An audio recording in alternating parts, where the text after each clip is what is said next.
Elon Musk sure does know how to stay in the news.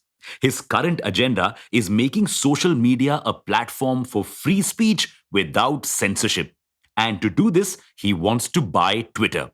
He's already positioned himself as a strong buyer for the company by acquiring 9.2% of Twitter shares. He's the second biggest shareholder and the biggest individual shareholder of the company after Vanguard Group. And he has major plans for Twitter as well, adding an edit button and converting the Twitter headquarters into a homeless shelter. So, is Twitter up for grabs? Welcome back to Revolution Read On, a daily podcast where we break down one story from the world of business and finance. Click on the subscribe button to never miss an update from us. Here's your story for today. Elon Musk has mentioned his offer for Twitter, 43 billion US dollars or 54.20 US dollars per share, a 20.23% premium over the market price when the bid was announced. But the company thinks this is too low an amount. The company's share hit 70 US dollars just a year ago, making the bid too low for the investors. So, no deal? Well, Musk wants Twitter by hook or by crook. So he's threatened that he'll dump his entire share in Twitter if the company refuses to take his offer. And that's a big deal. Because Musk knows how to move markets. The day he became Twitter's top stakeholder, the company's shares rose 27%. Even if Musk didn't own a majority of Twitter shares, his disinvestment could cause a major downswing in Twitter shares, impacting shareholders.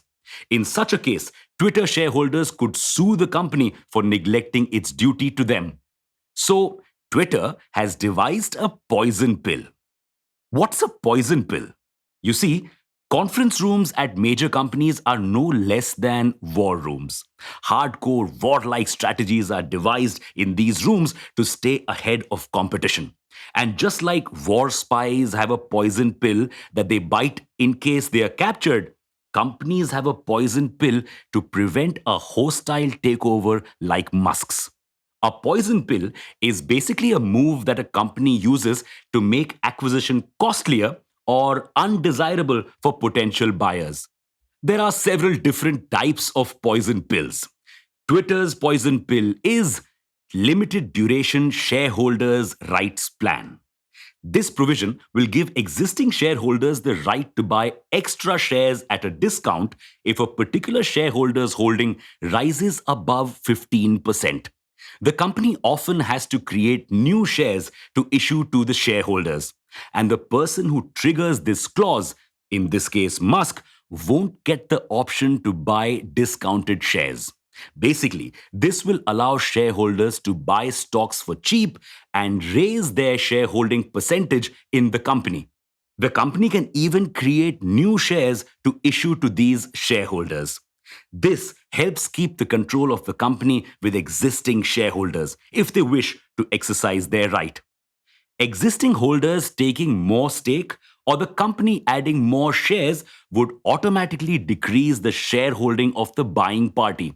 Let's assume Twitter has 100 shares right now, and Musk owns 9.2% of this or 9.2 shares. If the company now launches 50 more shares, none of which Musk can buy, then his shareholding will become 9.2 divided by 150 multiplied by 100, which gives 6.1%. So, getting more shares to call the shots in the company will become more expensive for Musk.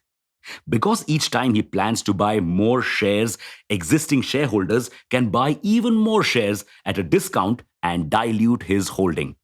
This process can go on for a year. And till then, Twitter will probably have a better plan in place. But wait, why is it called a poison pill? Because the shareholders will have to constantly pump their money to best Musk. Plus, creating more shares could also cause the stock price of the company to fall. However, there are losses the company will have to bear to save itself in the long run. But even Musk won't be easily deterred.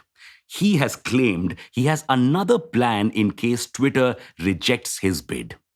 Could the new plan be a social media platform of his own? Thanks for listening in. Make sure to follow this podcast if you aren't already. We'll be back tomorrow.